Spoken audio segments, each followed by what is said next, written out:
A ideia dessa palestra está vinculada ao CCE, que são os cursos de extensão, né, da PUC, e eu imagino, extensão, pós-graduação, né, mas eu imagino que, além de psicólogos, deve ter também um público que não é psia. Então, sejam todos bem-vindos, os psis e os não psis. E eu escolhi esse tema, em parte porque tem sido um tema assim, muito presente, né, na vida de todos nós, em parte porque eu tenho... Boa noite, Nayane. Em parte porque eu tenho procurado falar bastante, principalmente sobre o tema do luto, e aí eu juntei os três com essa proposta de falar um pouco de como que é a Gestalt terapia, que é uma abordagem terapêutica, né, que uns conhecem mais, outros conhecem menos. Como é que a Gestalt terapia contribui aí para o trabalho com a ansiedade, porque assim que na pandemia, porque assim que começou a pandemia e as pessoas imediatamente, né, houve um aumento muito rápido, significativo de sintomas de ansiedade, depressão, né? E muito rapidamente as pessoas começaram a perder pessoas ou ter medo de perder entes queridos. Mas, independente da perda, né, por morte, é algo assim, nunca vivido. E deixa eu fazer aqui um parênteses que está aparecendo aqui no chat. É que essa palestra é um oferecimento do curso de especialização em Gestalt terapia, que é um curso coordenado por mim. Deixa eu me apresentar, né? Falei tanto de apresentação, acabei não me apresentando, comecei logo na palestra. Deixa eu me apresentar, gente. Então, eu sou Sandra Salomão, coordenadora do curso de especialização em Gestalt terapia, e sou também professora, né, da graduação, supervisora do SPA, né, da PUC, sou formadora de profissionais de psicologia há muitos anos, eu comecei muito precocemente como tutora, como professora universitária também comecei muito precocemente,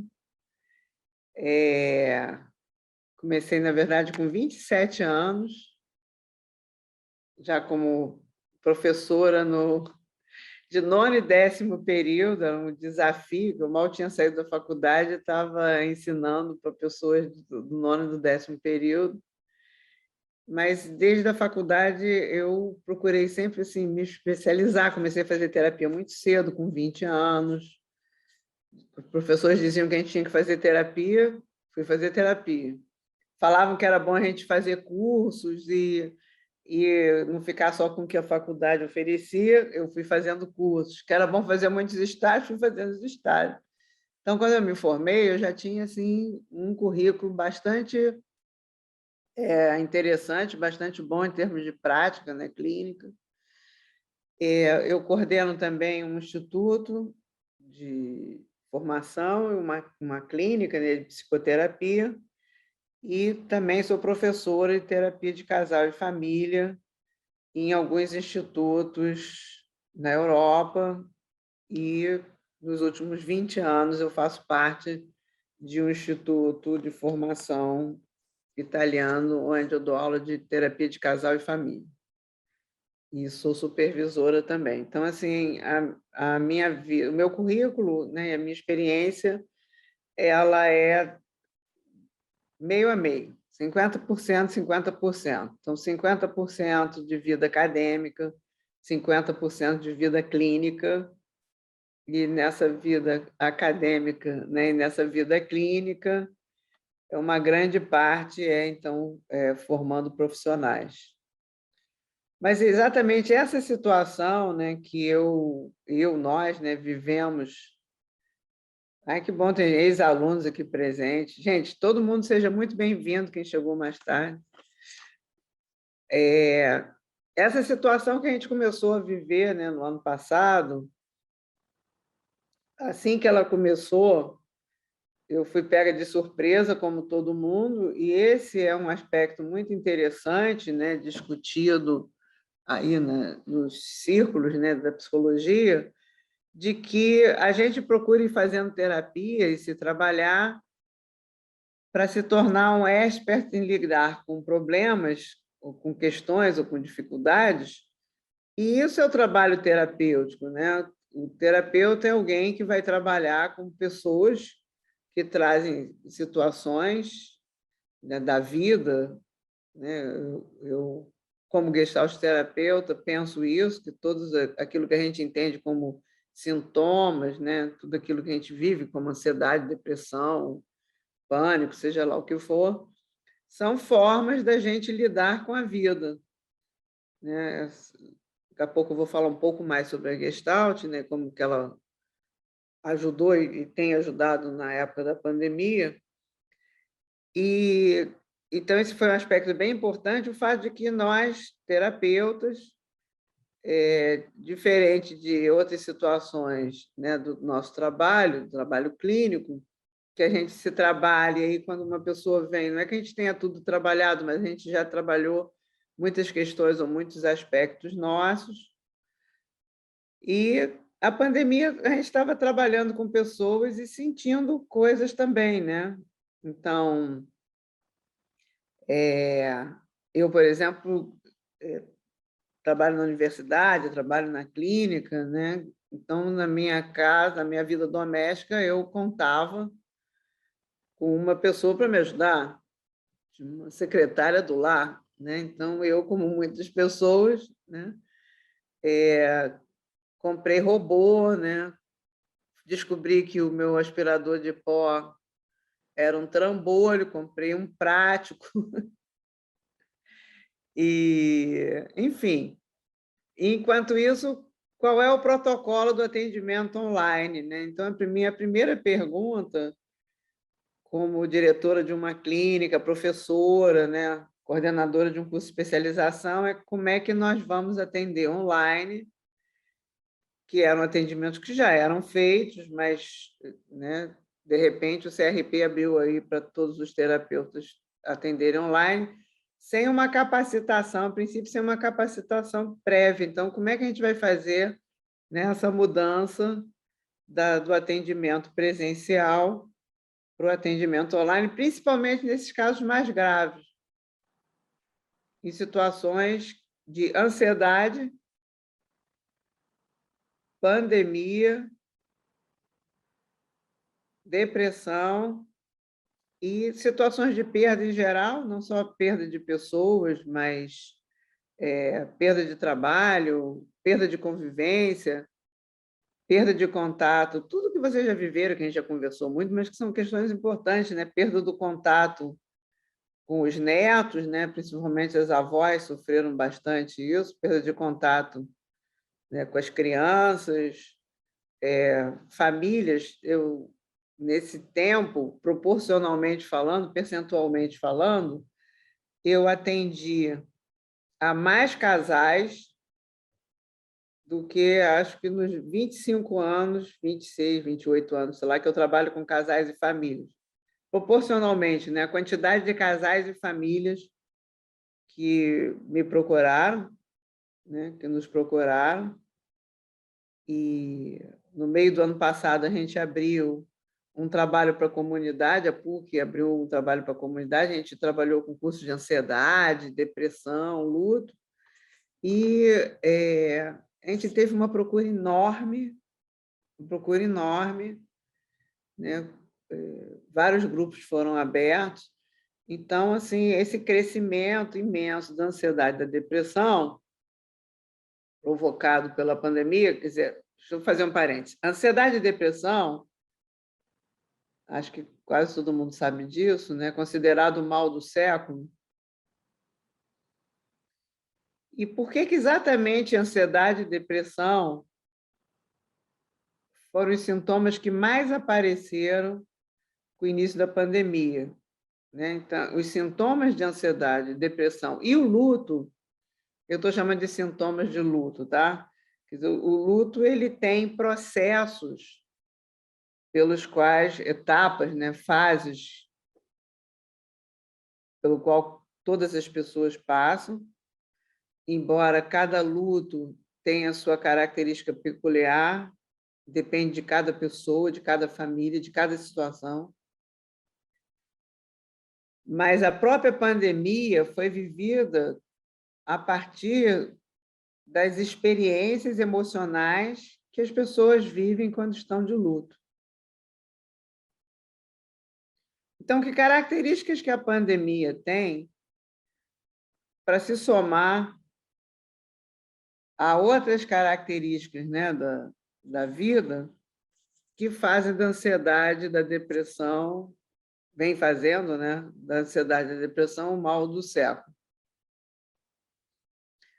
Então, vamos conversar um pouquinho, primeiro sobre a Gestalt, terapia, e depois vamos, então, conversar sobre ansiedade, depressão e luto.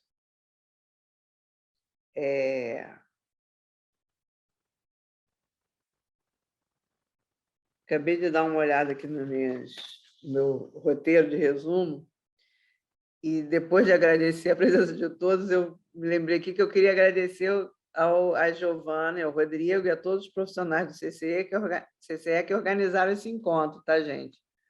Porque eles foram super eficientes. A gente organizou essa palestra tem pouquíssimo tempo.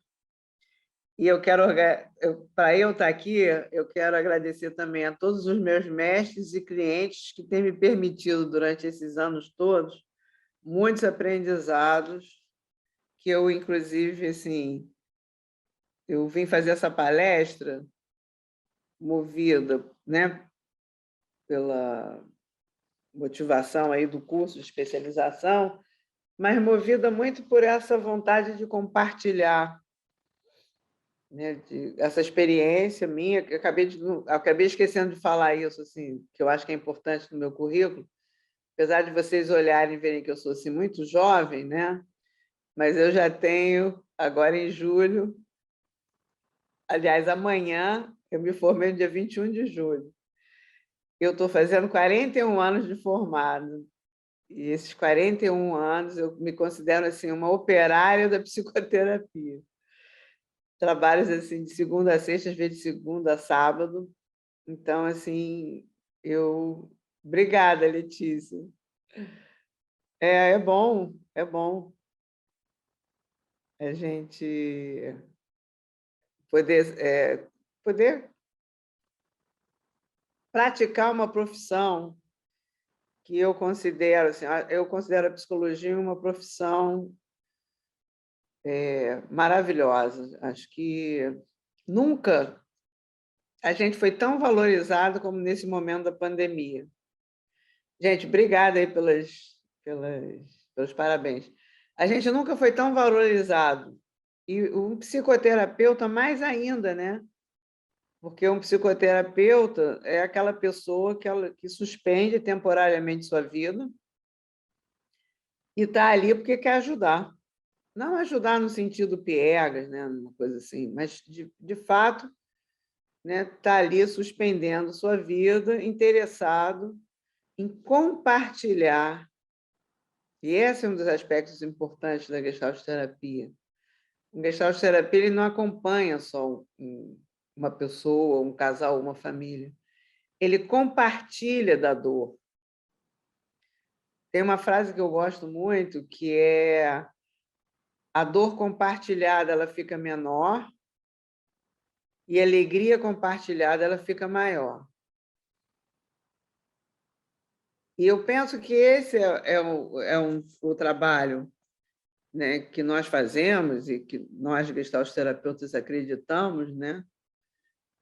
E que, quando surgiu a pandemia, voltando aqui àquela ideia, né, inicial, quando a pandemia começou, a primeira coisa que eu pensei é como é que vai ser a gestalterapia online. Por quê? Porque a gestalterapia é uma abordagem de muito contato, de muita troca. Ao mesmo tempo, ela tem uma proposta, né, técnica que é muito experiencial, que é trabalhar com o todo da pessoa, né? Então, a gente trabalha com os aspectos corporais, com as sensações, os sentimentos, trabalha com o que a gente chama de experimento, né? Que é as pessoas não ficarem só falando sobre, mas levá-las para o nível experiencial, e principalmente a questão da criatividade. E foi exatamente os principais pressupostos da Gestalt terapia, que é a qualidade da presença, né, que é o terapeuta presente, né, ali na relação, que a gente chama de dialógico, né, que vai além do verbal, que é essa relação pessoa a pessoa, e é justamente a criatividade da Gestalt terapia que imediatamente eu pensei, gente, a Gestalt é a abordagem da pandemia. Por quê? A base no aqui e agora, que é o que vai trabalhar com ansiedade, o ponto de vista positivo da Gestalt, positivo no sentido de perceber como é que aquilo que a gente chama de sintoma, né, não é uma patologia, não é uma doença, é uma forma adaptativa. E essa capacidade que a Gestalt terapia tem de decodificação, que é totalmente diferente de interpretação, né? De decodificação de qual é a função daquele sintoma, qual é a função adaptativa daquele sintoma. Então, explicando, eu sei que deve ter um monte de gestalt-terapeutas presentes, muitos gestalt-terapeutas presentes, mas é sempre bom a gente fazer o nosso mantra, né? Tem gente chegando. Então, assim, a gente tem um tripé de trabalho na Gestalt, a gente tem um tripé de concepção de como que o ser humano funciona. Que agora, contato e dar-se conta, para começar. Então, assim, nem existe passado, nem existe futuro. Primeira coisa que o ansioso faz, o que é a ansiedade? Né? Dentre muitas coisas. A ansiedade, para mim, é uma caixinha embrulhada com lacinho de fita, porque a ansiedade é muita coisa, né? A gente sempre tem que entender o que singularmente é a ansiedade daquela pessoa. Mas, no sentido geral, gestalticamente falando, a ansiedade é uma forma de lidar com as situações de maneira que você começa a querer controlar o incontrolável, porque se uma coisa que essa pandemia está mostrando, para quem era meio distraído, é que ninguém controla nada, né? A gente coordena a nossa vida, a gente dirige a nossa vida. Controle, que eu estou falando aqui que ninguém controla nada, é esse controle que é uma tentativa de evitar, né? Uma tentativa de evitar que você viva, que você sofra, o que você vai viver ou vai sofrer, né? É que a gente chama de evitação de contato. Então, o que é a ansiedade, a grosso modo? É você tirar o seu pé do presente, que é a única realidade que existe. A gente está sempre no presente, ó, já foi, agora já é outro presente.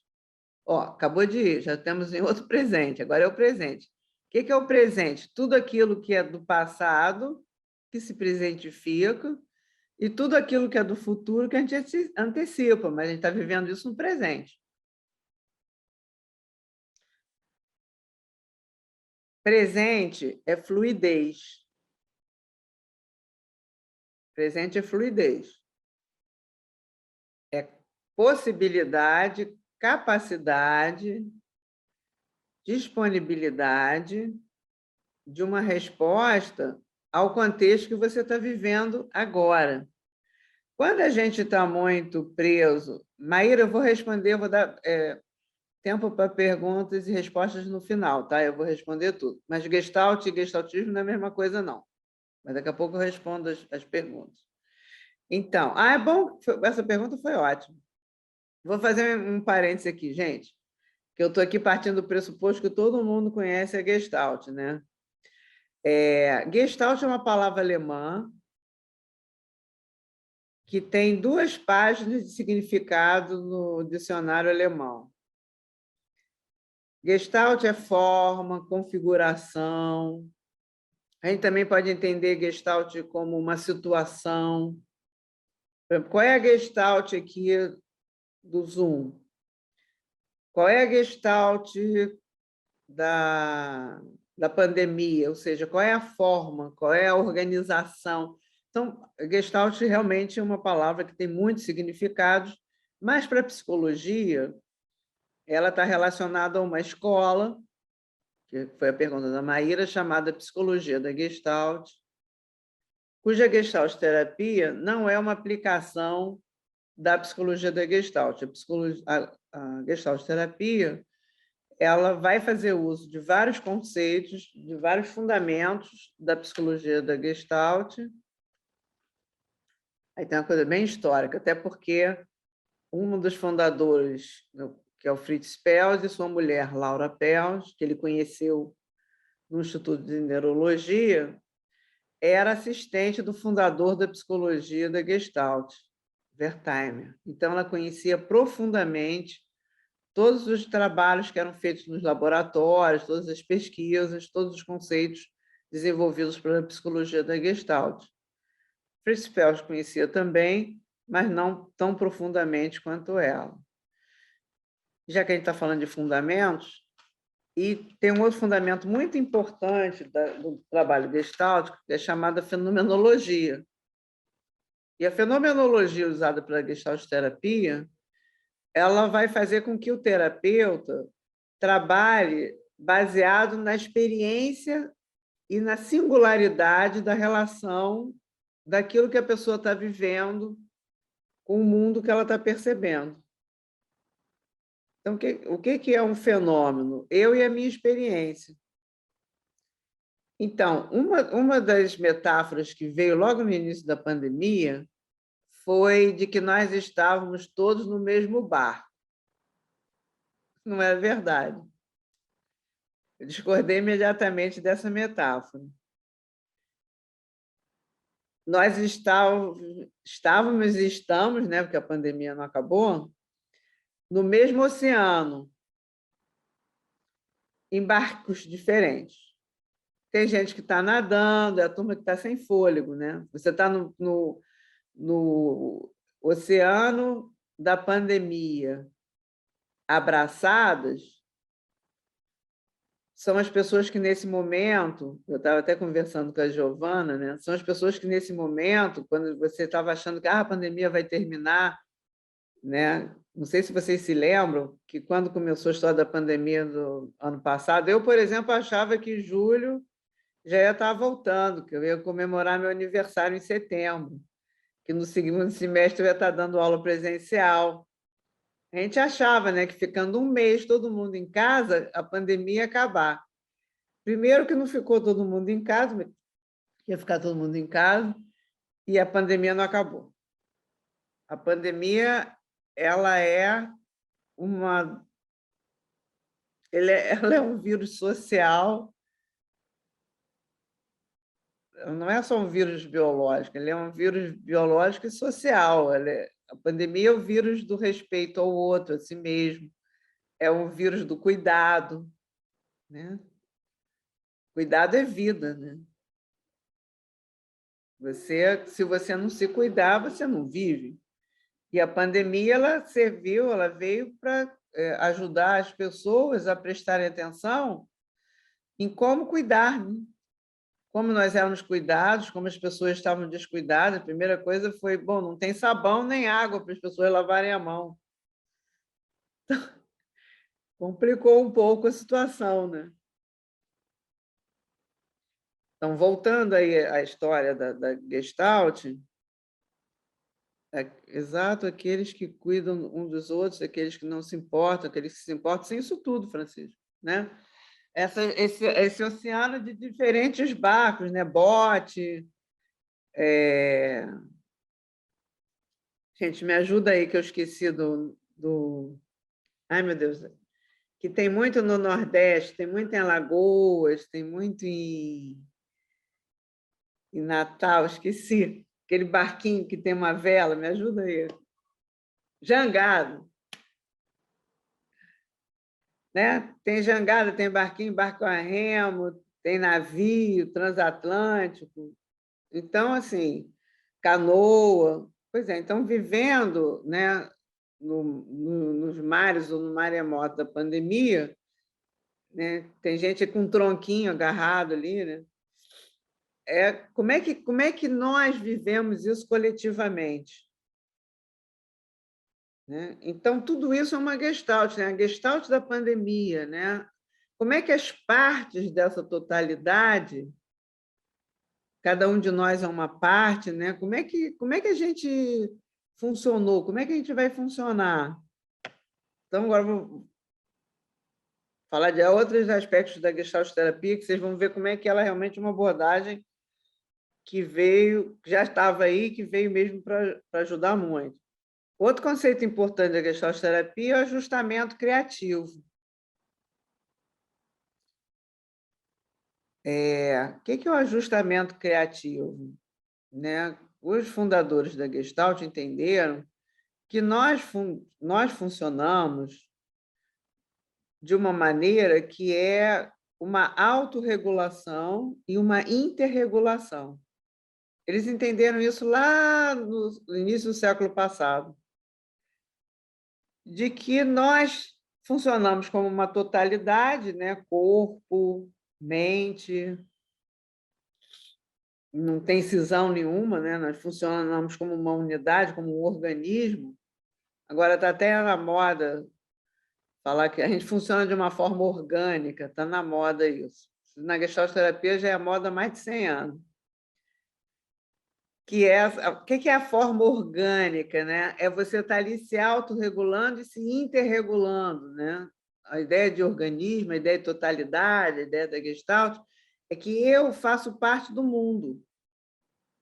Eu sou um ser no mundo. O mundo me afeta, eu afeto o mundo ao mesmo tempo.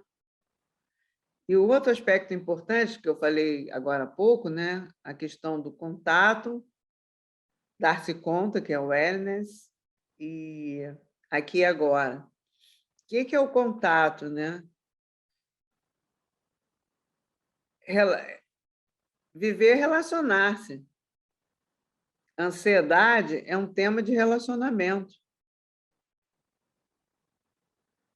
Depressão é um tema de relacionamento. A maneira como nós nos relacionamos, a maneira como nós nos relacionamos com a vida, com a nossa história, com a história das nossas famílias, a maneira como nossas famílias e nós mesmos vivemos situações anteriores na nossa vida, são fundamentais para o nosso aqui e agora, a maneira como a gente se relaciona com o campo aqui e agora. O primeiro momento que vê a história da pandemia, vamos fechar tudo? Cada um tem uma situação, né? Eu vou contar para vocês aqui dos meus barquinhos. Então, eu coordeno uma equipe com 24 psicólogos, mais os alunos da especialização do Instituto, mais os alunos da especialização da PUC, mais os estagiários, todo mundo atendendo. Minha primeira reação, pânico, medo. Não, a primeira coisa que eu pensei foi, meu Deus do céu, vou falir. Minha primeira reação foi essa. Por quê? Eu tenho uma história de falência em casa. Quando eu tinha 11 anos, meu pai tinha lá uma empresa com os irmãos, faliu. Está no meu registro emocional. Minha primeira reação foi: como é que eu vou fazer? Segunda reação: bom, minha família, eu tenho uma história longa, meus avós vieram de uma situação social bem difícil, né? Há 2 gerações atrás, os meus avós vieram do Líbano, da Síria, chegaram de barco.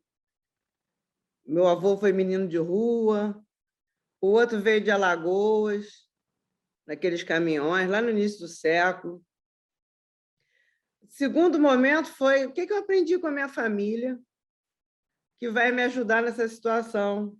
Então, olha só que coisa incrível, né? As coisas difíceis que a minha família viveu, imediatamente, e eu também, que também tenho as minhas histórias pessoais, foi usado como recurso. Tem uma palavra moderna que chama resiliência, né? Mas, na verdade, o que eu fiz? Assim, teve um momento que eu fui lá para o passado, o passado veio para o presente, né?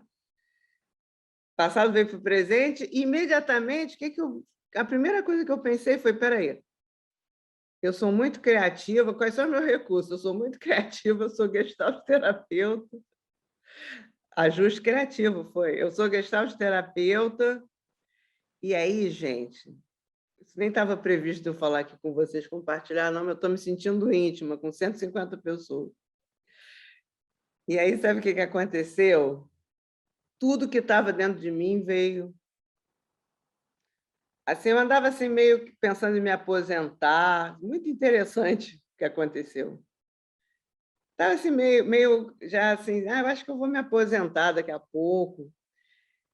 O que veio foi que eu tinha tanta coisa para dar, isso é incrível, né? No fundo, a gente vive um monte de gente que não aprendeu nada com a pandemia, mas no fundo, a gente fica bem quando faz bem para o outro. Se você realmente fizer contato com a sua experiência emocional, com a sua experiência humana, meu avô até embargou, fiquei até emocionado. Se você fizer a experiência com isso, qual foi a minha resiliência, na verdade? Eu me dei conta que eu tinha um monte de coisas para falar. Há anos que eu venho me especializando no trabalho com luto.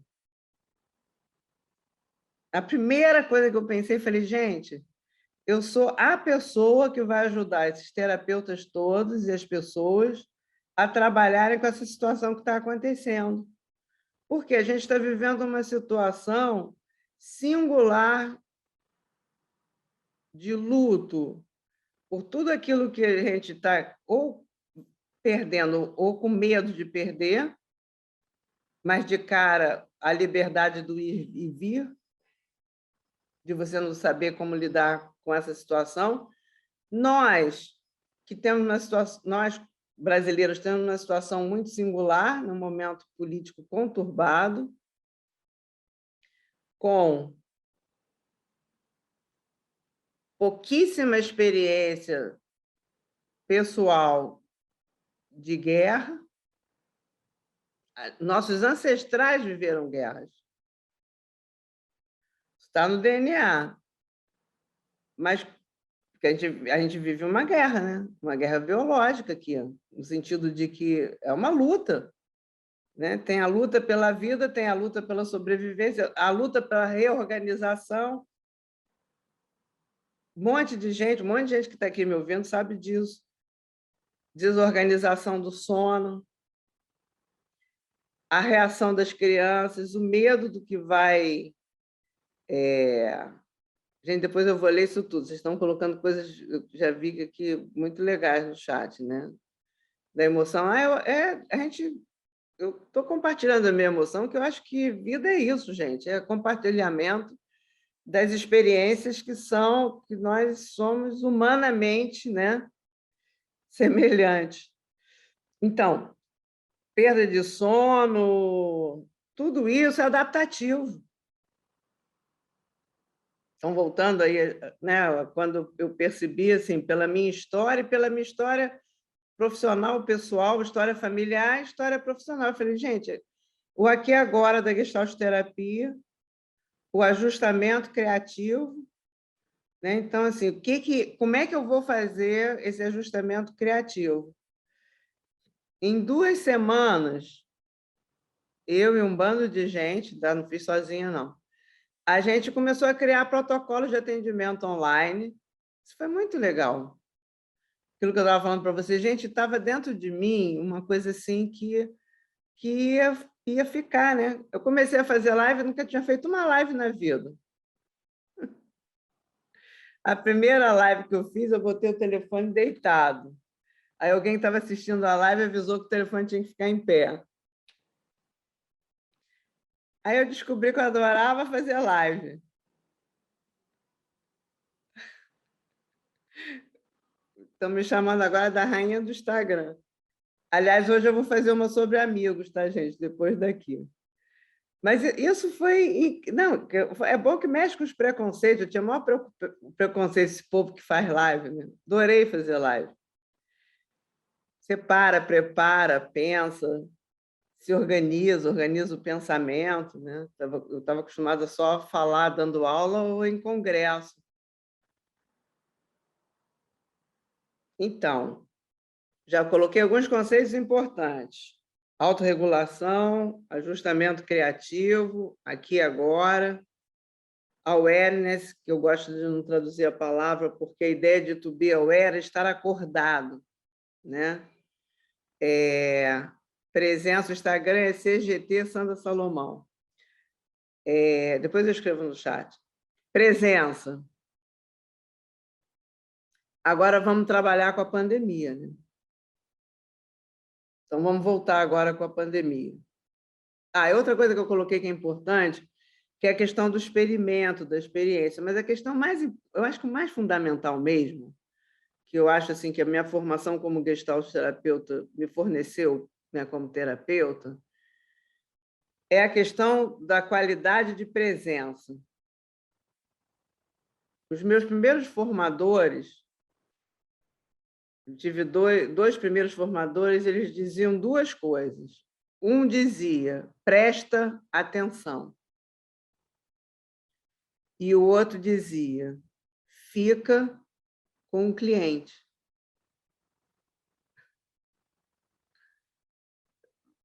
São duas preciosidades, que é fica onde você está. Na verdade, fica aqui onde você está com o cliente. Usa o que você está sentindo.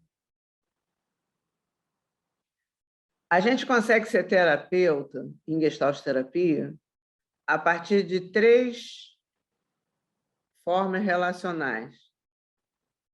Ou você consegue imaginar a vida do cliente, ou você já viveu alguma experiência parecida, ou você consegue empatizar com ele. Se você não conseguir empatizar, se você não conseguir imaginar, entrar no mundo experiencial do outro, e se você não viveu uma experiência semelhante, você não pode entender essa pessoa. Você tem que indicá-la para alguém ou para uma outra abordagem. Porque esses são princípios do relacionamento. Se colocar no lugar do outro, empatizar com o outro e conectar humanamente.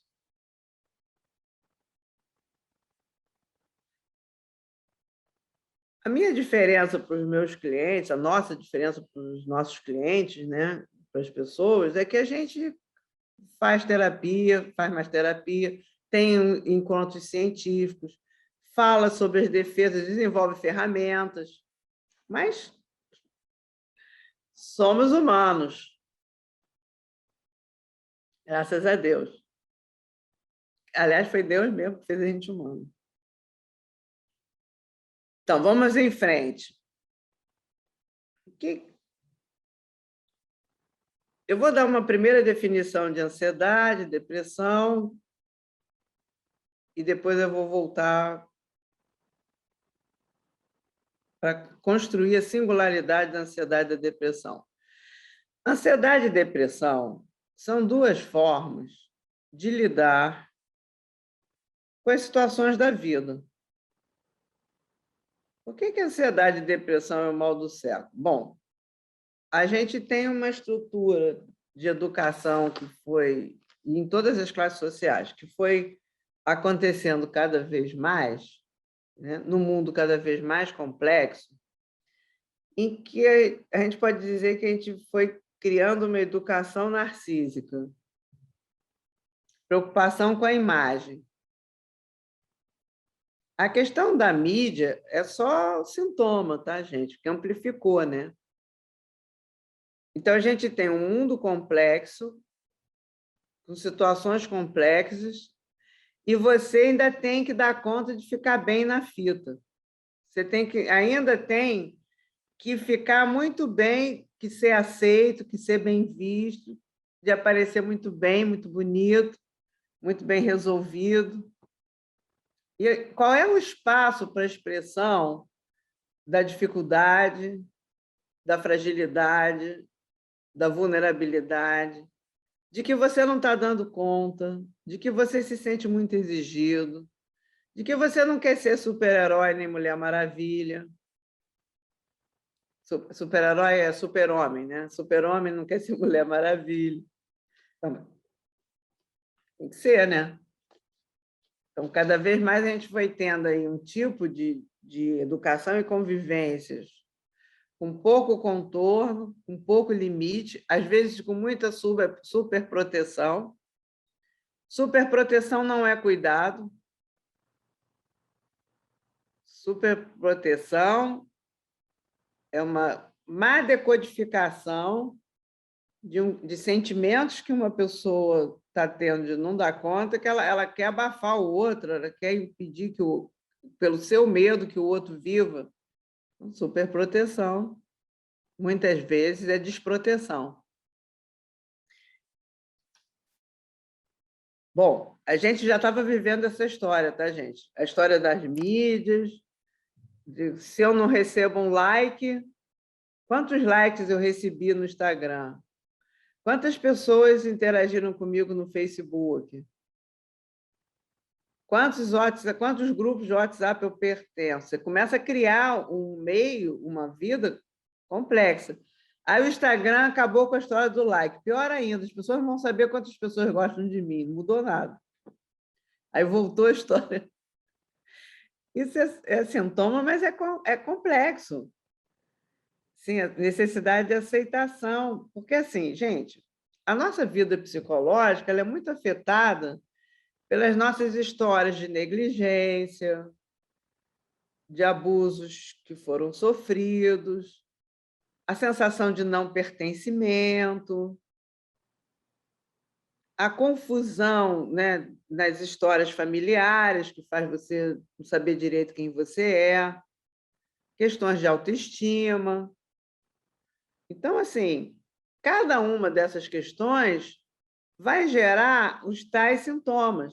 Mas, na verdade, por isso que eu chamo de ansiedade é uma caixinha com um laço de fita. Se uma pessoa chega para você, ansiedade e nervoso, né? Você chega numa população de mais baixa renda, você diz, como é que você está? Estou nervoso, estou nervosa. Agora já está na moda, todo mundo falando ansioso. Você está como? Ansioso. Mas o que é a sua ansiedade?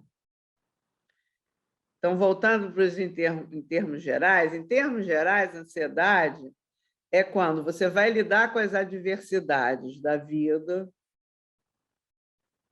como eu falei um pouquinho atrás, querendo controlar ou indo lá para frente. Lá na frente eu vou falir, lá na frente eu vou... não vai ter emprego, lá na frente, lá na frente, lá na frente, lá na frente. O que você pode fazer lá na frente? Isso é diferente de fazer planejamento, isso é outra história, gente. Fazer planejamento não tem nada a ver com ansiedade. Fazer planejamento é bom senso, é você se organizar, sabendo que você pode até não ter futuro, isso em qualquer momento da vida, não precisa ter pandemia. Não tem como prever passado. Mas a ansiedade, como dizia Fritz Perls, é quando você sai do aqui agora e vai lá para o futuro que você não pode fazer nada. Você não tem como agir sobre o futuro. Se vocês pensarem como vocês se sentem quando vocês estão ansiosos, o que diminui a ansiedade? Suzana parou para pensar. Suzana, quando você está ansiosa, Suzana Teles, quando você está ansiosa, o que você faz que diminui a sua ansiedade?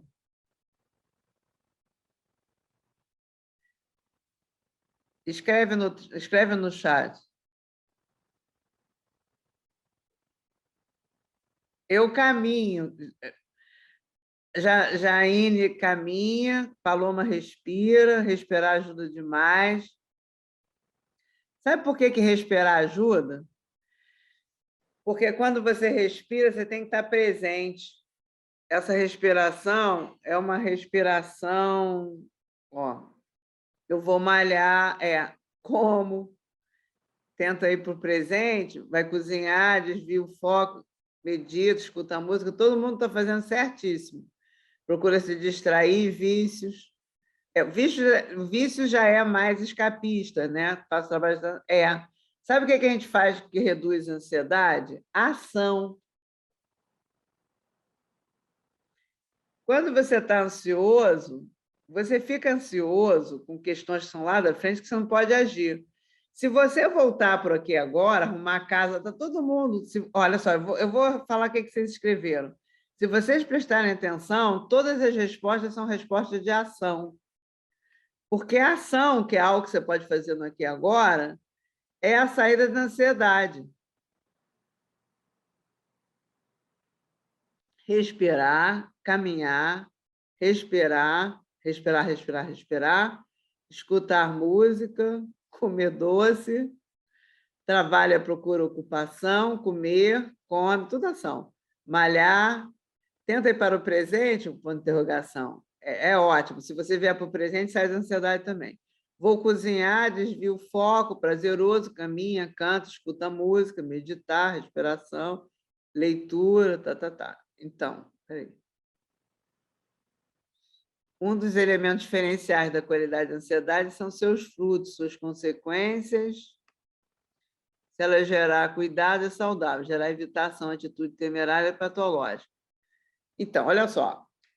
A primeira questão que eu pensei em trazer para cá, né, como contribuição aí para a gente refletir, é que tanto ansiedade como depressão não são sintomas patológicos, a princípio. Patológico é exagero. Qualquer aspecto da vida, qualquer coisa que você faça, que o grau é muito grande, não combina com saúde mental, nem com bem-estar, nada. Até se você beber muita água, faz mal, sabiam disso? Água em excesso também faz mal. Qualquer coisa em excesso vai fazer mal.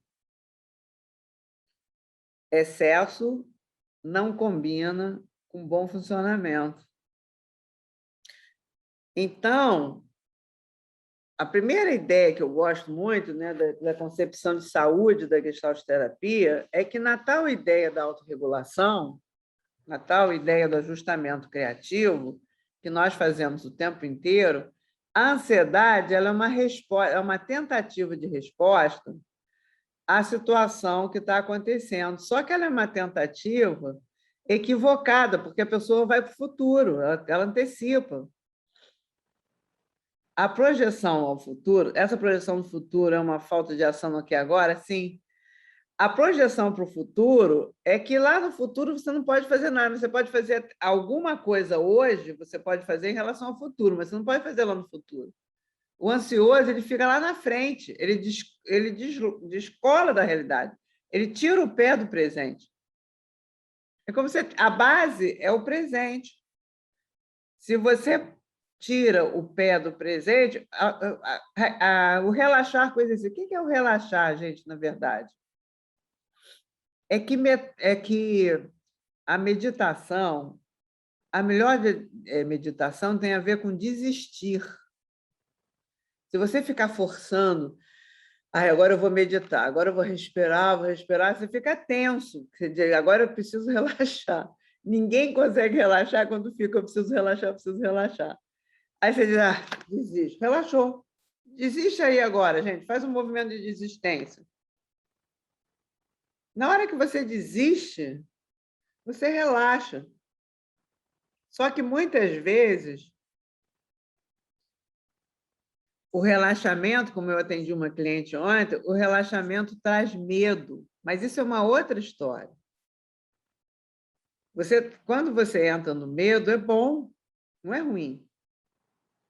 Porque o medo, ele é uma emoção relacionada à sobrevivência, à proteção. Então, quando eu saio da ansiedade e eu entro no medo, Gente, vocês estão mandando tem tanta mensagem. Eu daqui a pouquinho vou parar, vou fechar e vou parar para a gente poder conversar. Mas quando eu entro no medo, ele é fantástico.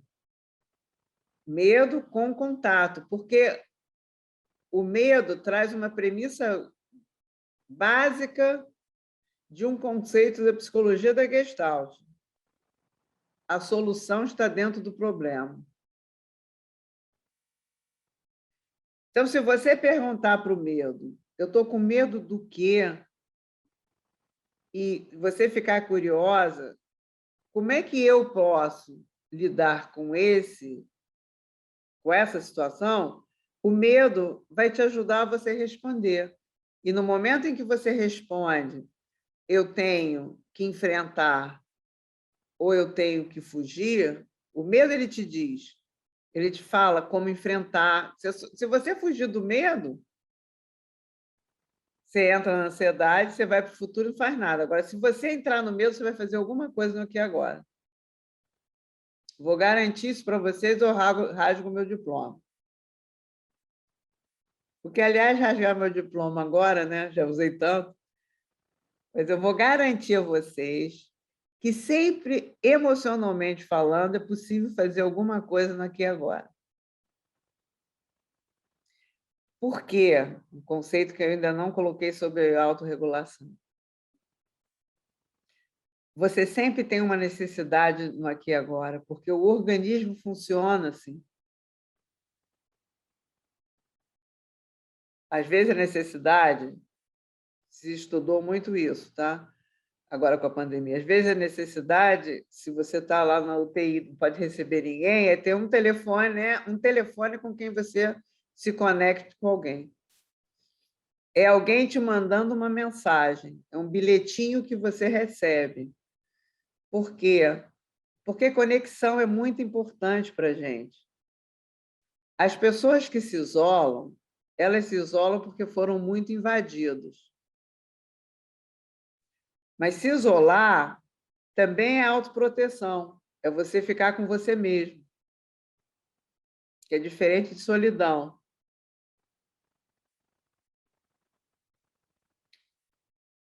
Vou falar um pouquinho de depressão. Então, a ansiedade é uma forma instrumental, é um recurso de lidar com uma situação que está difícil. Quando você vai trabalhar a ansiedade na psicoterapia, né, que é o que a gente faz, né, aí você vai decodificar o que a ansiedade é e você vai trazer a pessoa para o presente, inclusive pela respiração, que foi algo que várias pessoas colocaram aqui. A pandemia veio para as pessoas viverem mais o presente. Muito bom. A pandemia veio para fazer as pessoas estarem em estado de meditação, né?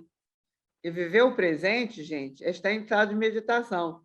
Se você está lavando uma louça, se você está ali presente, você está meditando. Nesse momento aqui, por exemplo, eu estou fazendo uma forma de meditação. Por quê? Porque, graças a Deus, está acontecendo. Podia não estar acontecendo. Eu estou falando de coisas que eu conheço, mas eu estou falando muito presente. Eu estou falando para vocês agora.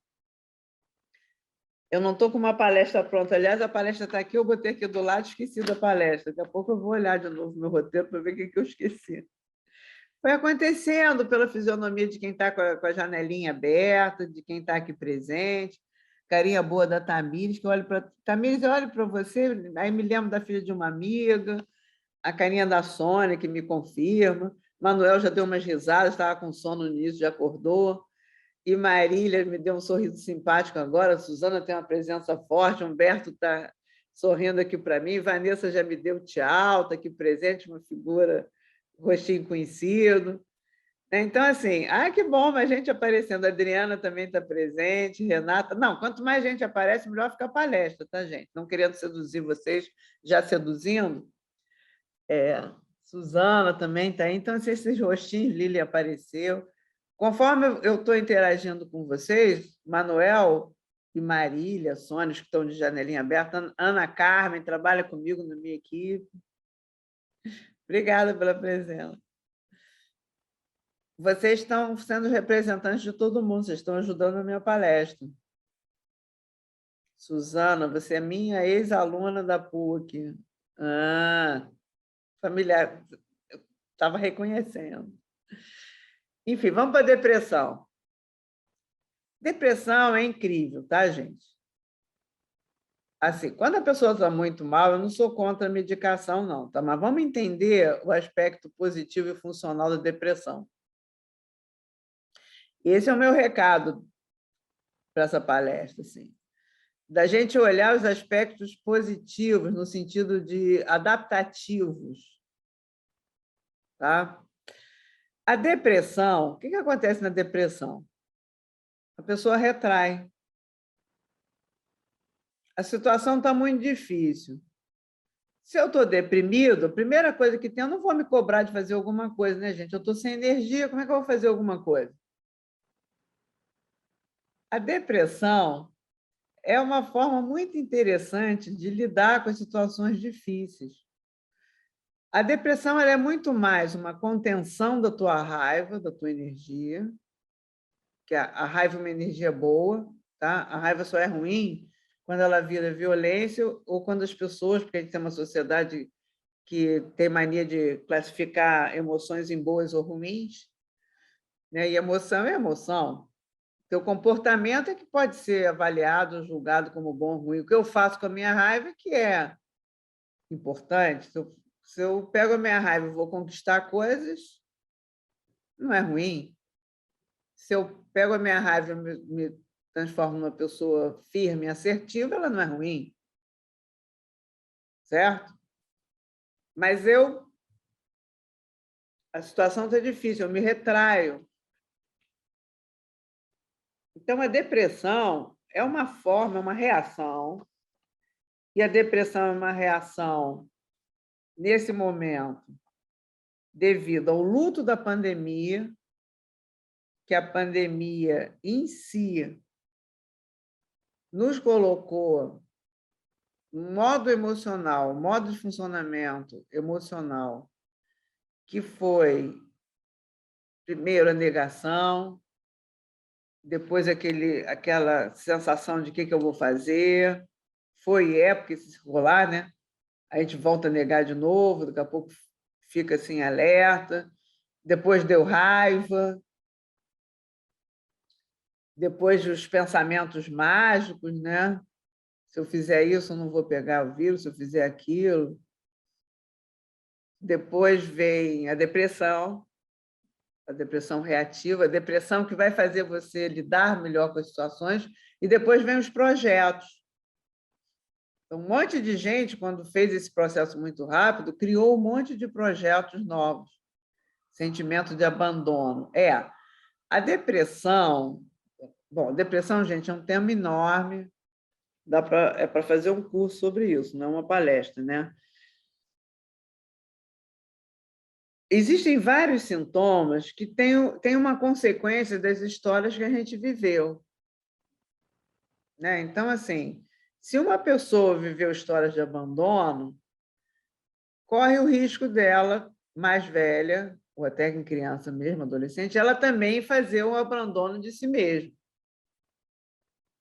A depressão, muitas vezes, é o abandono de si. Agora, tem uma característica muito interessante da depressão, é que quando você abaixa a sua energia, você passa a se cobrar também menos. Você fica mal porque está deprimido, mas como você está deprimido, você não fica cobrando uma ação de você quando você não está dando conta. Não é por má vontade ou mau caratismo, não, tá, gente? Isso é uma defesa. O organismo diminui a sua força quando ele não está conseguindo dar conta. Só que isso é uma coisa que é tão imediata, tão instantânea, que muitas vezes você nem se dá conta direito que você está contendo a sua energia de vida, sua energia vital, sua energia da raiva. Se você segura a raiva, você corre o risco de implodir ou de fazer algum tipo de doença física. Em Gestalt, a gente chama de retroflexão, que é um movimento para dentro. Então, a decodificação, agora eu vou falar do singular, a decodificação do que é ansiedade e do que é depressão para cada pessoa é fundamental. E esse é um outro aspecto que eu acho muito, que eu gosto muito da Gestalt terapia, né? Que ela me forneceu esse aprendizado. De não psicopatologizar, de não colocar como patológico algo que teve ou que tem uma função adaptativa. Então, tanto a ansiedade quanto a depressão são formas adaptativas quando a pessoa não consegue fazer uma outra escolha melhor, que a gente chama de boa forma. Quando eu não tenho uma resposta melhor àquela situação, tanto a ansiedade quanto a depressão são respostas organísmicas de uma tentativa de ajustamento, que nem sempre é boa, porque muitas vezes traz um certo sofrimento para você ou para quem está ao seu redor. Mas se você compreende que é uma forma adaptativa e que é uma forma saudável, você vai aí no cerne da questão, que é essa pessoa está querendo ficar bem. É que o caminho que ela está conhecendo, a criatividade dela, o ajustamento dela criativo, a forma dela trabalhar com a criatividade, aí vem todas as histórias que eu falei anteriormente, vem todas as suas histórias de vida, né? Do quanto que você recebeu de nutrição, apoio, suporte externo, autossuporte. Quais são as suas histórias familiares, quais são as suas histórias com a sua família. A gente não sabe explicar muito bem, né, gente? Mas tem pessoas e famílias que têm situações difíceis e isso é adubo, né? Tem pessoas e famílias que têm situações difíceis e isso derrota as pessoas. A gente sabe de alguns aspectos. Por exemplo, o nosso organismo ele tem uma quantidade de tensão que ele sustenta. Então, o que agora eu acho que é muito difícil, falando um pouquinho de luto, que eu falei pouco sobre a questão do luto. Quando você tem várias perdas sucessivas, tem uma hora que o corpo geral, né, espiritual, tudo você dá pane. Aí a gente vive na sociedade de super-homens. É complicado, complexo. Você está dando pânico, você não está dando conta, é isso aí, não está dando conta. Aceita que não está dando conta, que vai dar conta depois. Quando você não está dando conta e se cobra da conta, piora. Todo mundo sabe disso. A autocobrança, que vem da cobrança anterior, né, das histórias familiares e sociais.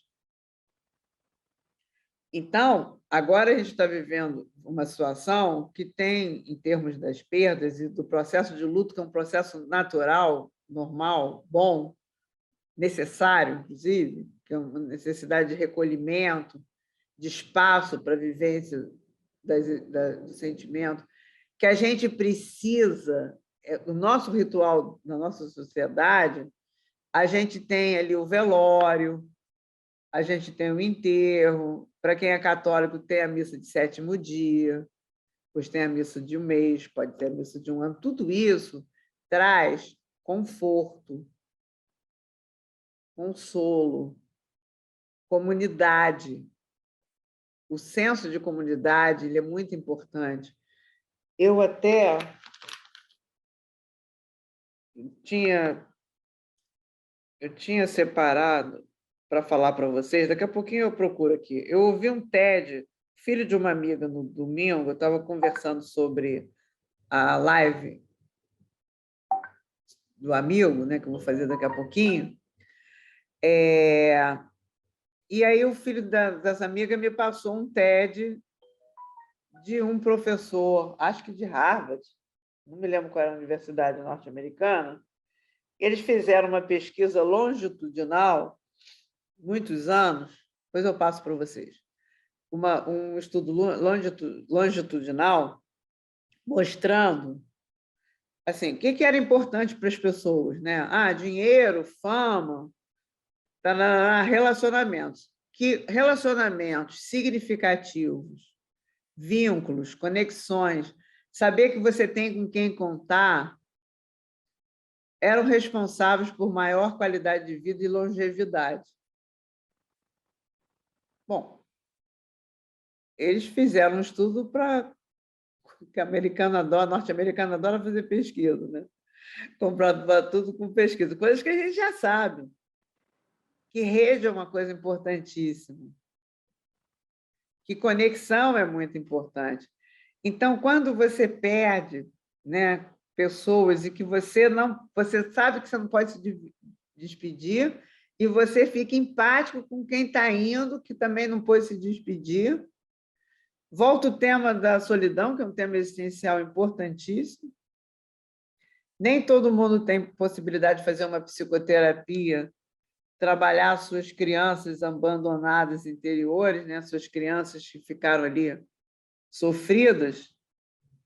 E a solidão, que a gente sabe, a pior solidão é você não estar acompanhado de você mesmo, que é algo que a gente consegue, na verdade, nas psicoterapias, quando não consegue na vida, né? Que você... Hoje eu estava dando o curso lá de experimento, né? Que era você se acompanhar de você mesmo, mas isso é um trabalho terapêutico. Então, o luto, ou você enterrar uma pessoa, você não poder ter um velório. O que é não poder ter um velório? É não receber aquele abraço, é não dar aquele abraço. Vocês já devem ter ido a muitos velórios, né, na vida de vocês. Às vezes você está ali segurando, já perderam pessoas, você está ali meio que se segurando, aí entra aquele amigo que você não vê um tempão, vai ali te dar um abraço, você chora junto com a pessoa, isso é importantíssimo. Então, cada pessoa honra, né, suas perdas e suas pessoas queridas a sua forma, acho isso muito importante. Mas cada um de nós tem uma forma de honrar a perda de uma pessoa querida. Então, conforme os trabalhos que eu fiz, eu tive várias situações, né? Tive, inclusive, a mulher de um cliente meu que se suicidou. Muito difícil, muito pesado. Ele não estava perto, ele estava em outro país.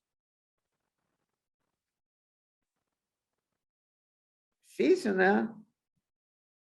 Às vezes ele fala assim: o que você quer de mim? Ele fica fugindo. Né? Às vezes até fuge, faz mesmo, esqueceu da sessão. Ih, esqueci da sessão. Eu falei: tá bom, já entendi, tirou férias, né? Mas, enfim, outro dia ele falou: o que você quer de mim? Eu quero que você consiga aqui, se for possível, expressar seus sentimentos, né? Mostra o retrato dela, retrato é coisa de antigo, né, gente? A foto. Culpa, eu não falei da culpa, né, Lília? A culpa faz parte, e a culpa, sabe o que acontece, Lília? A culpa, ela ajuda a trabalhar a dor. A culpa, sabe o que é? É um sentimento onipotente nosso, que a gente fica achando que podia fazer mais. A gente fica assim: se eu não tivesse feito isso, se eu tivesse usado máscara, se eu tivesse feito aquilo, se tivesse assim, se eu tivesse ido. A gente sempre faz o que pode, Lilian. Às vezes a gente podia, mas fica de preguiça. Mas, em geral, a gente faz o que pode. Aqui é um hábito muito ruim de olhar o passado com os olhos do presente. Que depois que você viveu aquilo, você pode mais, né? Mas, então, voltando a essa coisa assim, por que eu estou falando da situação que a gente vive? Que, para mim, o que mais me impactou foi isso, né? Planejando minha tia, meu tio, não quer nenhuma foto dela na casa. Juliana Tapioca, olha só, eu acho que é muito importante a gente respeitar, essa frase que eu falei, ela é muito importante, cada pessoa tem o seu modo, na sua capacidade de honrar o seu morto, a sua perda. porque senão a gente fica encaixando as pessoas numa forma que deveria. Existe uma forma geral, né? Assim, o que eu estou colocando é que, às vezes, a gente vive uma sociedade que não dá muito espaço para você sofrer, para você viver a dor, né? Você liga para um amigo e a primeira coisa que ele fala é vai passar. Eu, por exemplo, detesto quando as pessoas dizem assim para mim: ai, Sandra, você é tão forte. Não, gente, não sou, não. Você sabe que a minha força, eu vou falar para vocês de onde vem, que eu descobri isso fazendo terapia, óbvio, né? A minha força vem de não ficar sozinho, o que aparentemente não é coisa de forte, né? Porque o forte fica sozinho.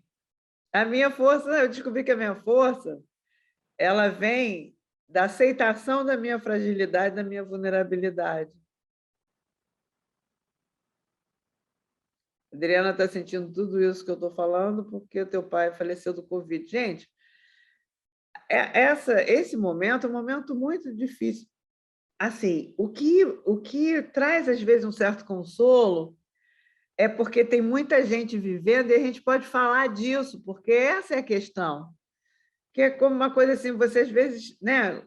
Porque as pessoas são desajeitadas, uma fala mais comum que tem é eu não sei o que dizer. Gente, a gente não sabe o que dizer, porque não tem o que dizer mesmo, né? Às vezes é um abraço. Às vezes, a coisa que eu mais gosto de fazer, não só como terapeuta, também como terapeuta, mas como pessoa, é dizer assim: você pode me dizer como é que eu posso te ajudar? Eu posso te ajudar? É padrão de luto? Gente, não tem padrão de luto. A gente sabe coisas gerais. Por que eu estou falando de coisas gerais? A gente sabe que é bom ter espaço para poder falar da dor, para expressar os sentimentos, porque isso ajuda a elaborar. Mas isso não é colocar uma pessoa, forçar uma pessoa a expressar a dor. É você estar presente e disponível para poder estar com a dor do outro e com a tua. E se você fica evitando a sua dor como terapeuta, você também não consegue estar com a dor do outro. Mas também, se não conseguir, tudo bem, tá, gente? Porque terapeuta não dá conta de tudo também, né? Por isso que a gente faz terapia também, tem supervisão, né? Para não trabalhar sozinho, trabalha em equipe. Mas uma coisa importante, poder expressar, poder viver, poder não estar sozinho, poder criar a sua forma de se despedir. E outra coisa, gente, procurar ajuda. Tá? Uma das coisas que eu quis fazer nessa palestra foi assim: procura ajuda, porque a gente sabe que perdas sucessivas é essa coisa assim, o organismo não dá, o organismo faz a pane não é porque a gente é fraco, é porque fazer pane faz parte da autorregulação. Mas não dá para ficar na pane o tempo inteiro. Então, poder ter alguém ali com quem falar, eu já ouvi isso várias vezes, quem é terapeuta aqui também já ouviu várias vezes. Eu gosto de falar aqui porque aqui eu não me sinto julgado, né? Eu gosto de falar aqui porque aqui é um espaço em que eu posso falar, às vezes até fica com pena do terapeuta dizer, eu estou muito pesado para você, eu já ouvi também isso muitas vezes, também já falei como cliente, né? Mas eu estou muito pesado para você. Você pode até dizer, olha, tá, mas vamos em frente, porque estamos aqui para isso, né? Mas muitas vezes o terapeuta mente. Não, pode falar, estou dando conta. É uma mentira santa, que não é uma mentira. Se ele está mentindo assim, é porque ele está podendo ficar. Vanessa, eu moro na França com o marido e 2 filhos, longe de toda a família que mora no Rio. Eu passei. Gente, deixa eu fazer aqui uma coisa. Ih, caramba, me perdi no tempo. Gente, isso não é nenhuma novidade, tá? Porque tempo é vida e eu vou vivendo a vida. Eu deslizo no tempo. Às vezes eu pego uma prancha de surf e saio surfando no tempo. Eu ia fazer um experimento com vocês. Agora eu estou numa dúvida. Se eu faço o experimento Tinha combinado até com o Rodrigo que eu dividia as salas, mas vou ter que terminar 9h30 em ponto. Eu vou ouvir um pouco o chat, né? E para finalizar a história do luto, para não ficar inacabado, tem lutos inacabados que são difíceis de a gente poder viver, né, um novo luto, e ainda tem outra situação, que é essas mortes que estão acontecendo muito de repente, né? Você está uma semana com uma pessoa e na outra semana você não está mais. É como a morte por acidente, que é assim, né? Morte repentina, que é difícil porque você demora um tempo para organizar, para metabolizar. Então, assim, mais difícil ainda ficar sozinho, e a gente está nessa situação de pandemia. Então, gente, como é que a gente não vai reagir com ansiedade e depressão? Se são duas formas que ajudam a gente a estabilizar, né? Para não ficar, mas não é para estacionar, né? Nem na ansiedade, nem na depressão. Então, assim, agora, de novo, falando, né, da Gestalt terapia, essa coisa assim do fazer contato, se ouvir e dizer o que eu estou precisando. Eu estou precisando de um chá. Eu estou precisando ligar para aquela minha amiga e chorar. Eu estou precisando chorar aqui na palestra com vocês, porque eu mesma falando, estou me emocionando, estou imaginando vocês. Né? Mais significativo que o trauma, inesperado da situação, sim. E aí a gente precisa de suporte, às vezes externo e às vezes interno, para dar conta disso que você não está conseguindo ali, né, organizar. E aí eu vou falar uma coisa para vocês.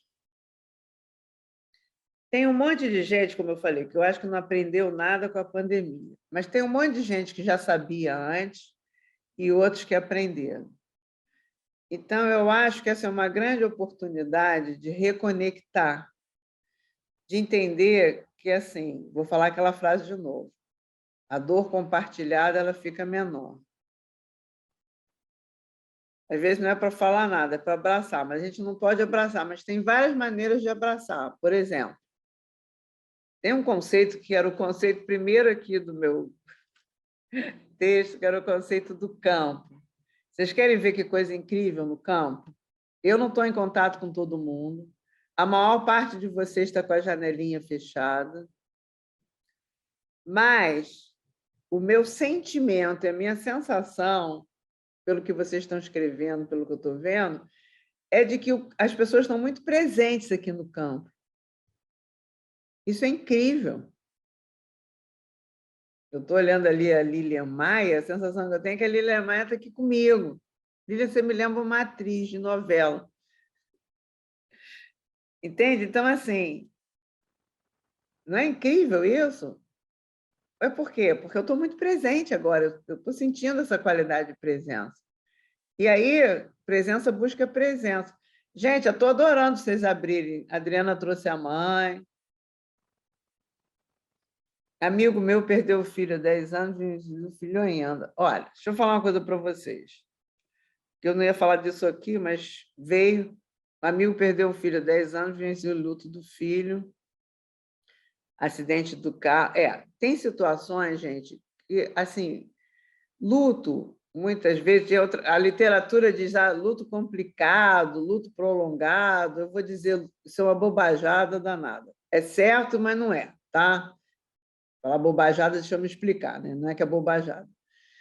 É que é singular. Às vezes, você precisa de muito tempo para poder fazer um luto. Eu revisitei, alguém colocou aí do amigo que perdeu o filho há 10 anos. Eu revisitei todos os meus lutos na pandemia. Foi por isso que eu me dei conta que era o momento de eu estar fazendo isso que eu estou fazendo aqui. Fazer palestra, falar, compartilhar, pela vivência pessoal e pela vivência profissional. Então, assim, a pandemia me fez revisitar a perda de uma pessoa muito importante na minha vida, muito significativa. As pessoas têm significados diferentes, têm importâncias diferentes, têm as relações, né? Que lugar que aquela pessoa ocupava na minha vida, que eu não estou querendo contar para vocês quem que eu perdi. Mas, senão eu posso começar a chorar aqui, já está no fim da palestra.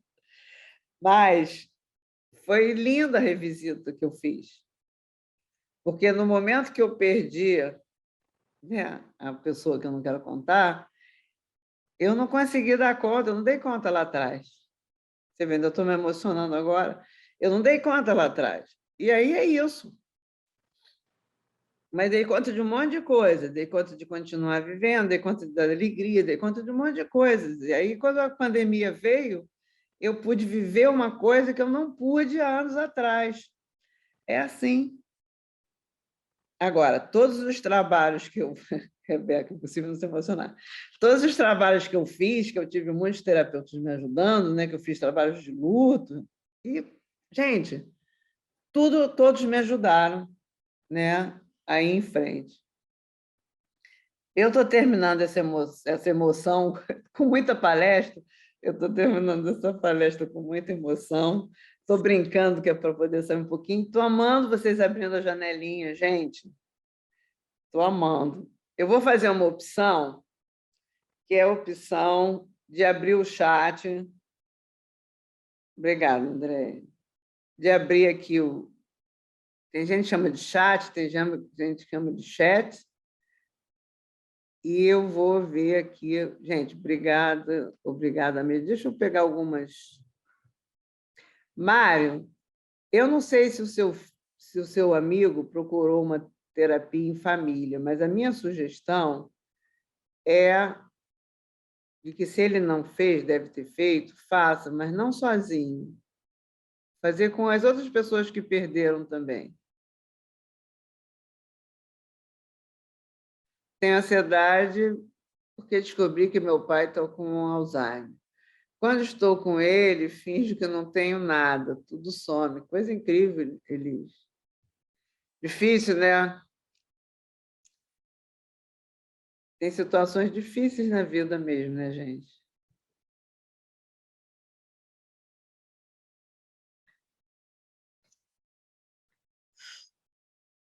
Vocês estão abrindo a câmera chorando comigo, vou ter que chorar junto com vocês, né?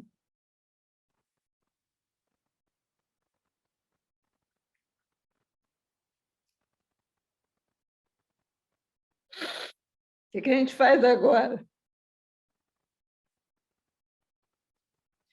Nada, chora, né? Tá bom.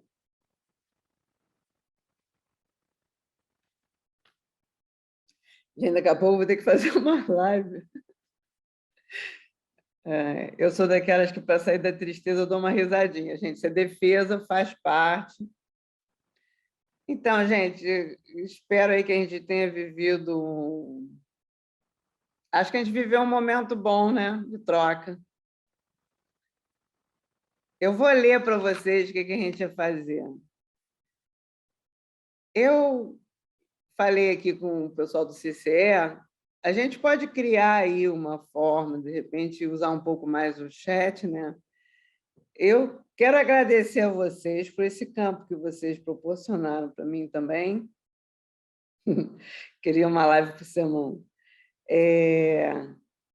Como eu falei para vocês, quando eu parei para preparar o exercício que eu ia fazer, que eu não fiz, eu fiz também, né? E aí foi quando eu me dei conta que eu estava fazendo, que eu ia fazer essa palestra, que tinha um motivo profundo. O motivo mais superficial era fazer uma palestra para divulgar que a gente vai estar aí abrindo a especialização de Gestalt, né? E, enfim, falar um pouco para o público em geral também. A razão profunda que eu me dei conta é que eu vinha desse sentimento de compartilhar essas coisas aí que eu fui refletindo, pensando, e de estar com as pessoas, né? Que eu acho que é isso, acho que é muito incrível a gente poder construir, compartilhar, que é o trabalho que os terapeutas fazem. Então, quem aí está precisando de ajuda, gente, não deixe de procurar um terapeuta, vale a pena. O curso vai ser online, tá? Olha que legal aqui, Elis, a Vanessa acabou de colocar, não sei se a Elis leu, mas a Vanessa acabou de colocar que ela faz parte... Já estamos até fazendo rede.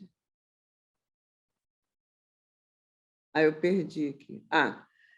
Eli, se precisar, estou disponível quando quiser conversar. Ela é voluntária na Association France Alzheimer. Talvez possa compartilhar com você algumas coisas que aprendi. Vanessa? Cadê a Vanessa? Essa gente toda é difícil achar, né?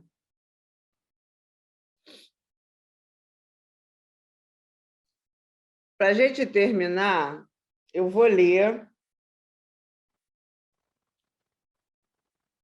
Se eu achar, eu vou ler o exercício que eu ia fazer. Eu vou fazer para finalizar. Para quem ficou, vai ser muito longo, não. Vamos fazer o exercício, sim. Vocês topam, gente? Então, nada que tire pedaço, tá? Muito simples. Espero, né? Então, vamos lá. Gente, fecha os olhos, procura uma posição confortável.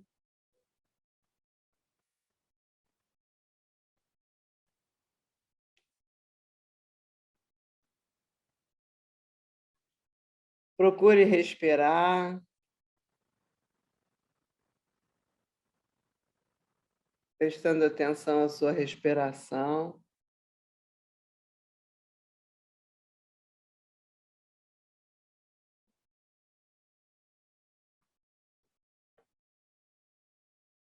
E procure ficar no presente,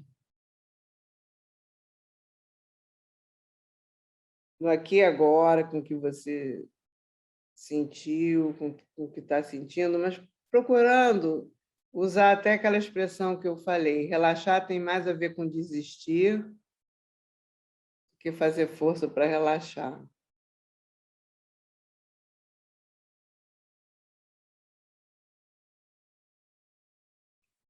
Agora, faça contato com o que trouxe você para essa palestra.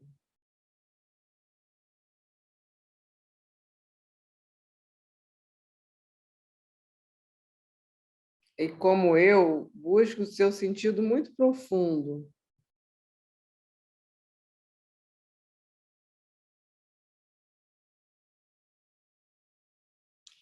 Perceba se a escolha de estar aqui incluiu a conexão com alguém ou com algo significativo para você.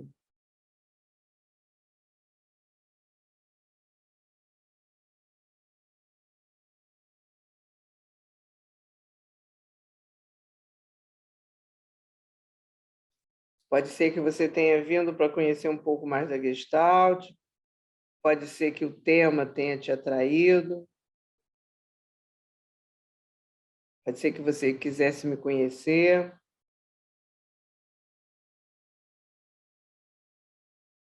Mas procure entrar mesmo em contato com o que é, o que trouxe você aqui.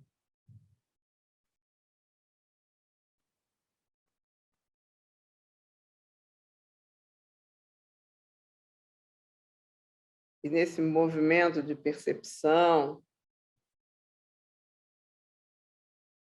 pode ser que você encontre alguma situação de ansiedade, de depressão ou luto, seu ou de alguém que você conhece.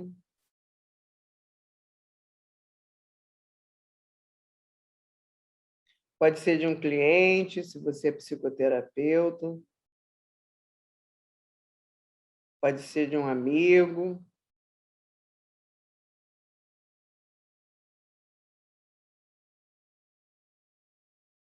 Pode ser você mesmo. Agora eu vou pedir que você preste atenção à sua conexão com essa pessoa ou com essa situação.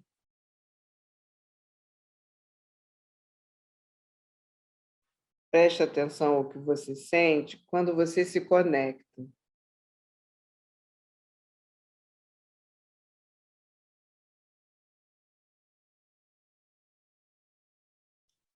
Procure se conectar nesse momento com algo ou com alguém que seja significativo para você.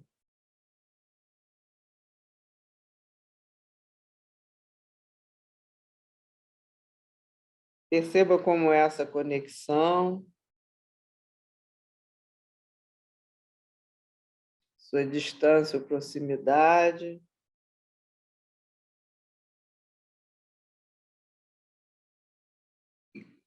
E confia, vai confiando em você.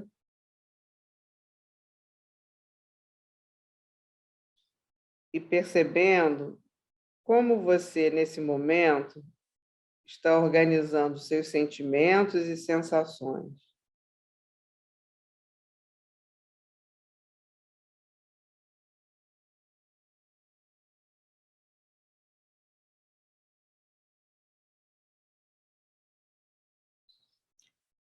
Fique bem presente, bem aqui agora, percebendo o que dá suporte para você nessa situação.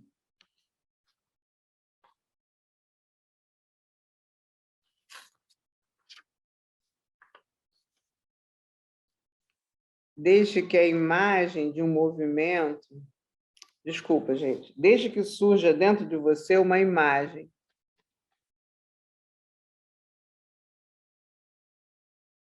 A imagem de um movimento que expresse essa sensação ou sentimento. Uma imagem que te ajude a fazer contato com a sua conexão.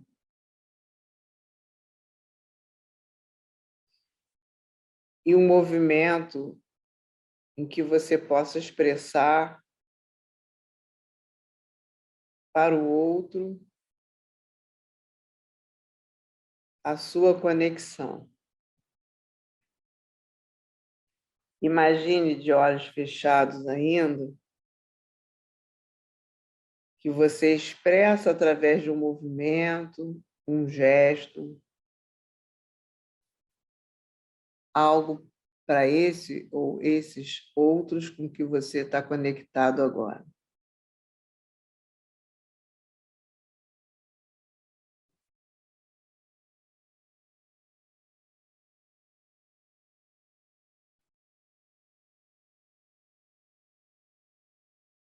Agora perceba como você está se sentindo. Respire de novo. Preste atenção à sua respiração.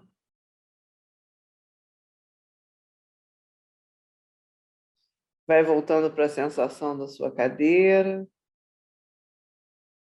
do lugar onde você está. Procure se espreguiçar. E vamos voltando aqui para essa sala de Zoom, né? E abra seus olhos. Acho que foi bom, né, fazer?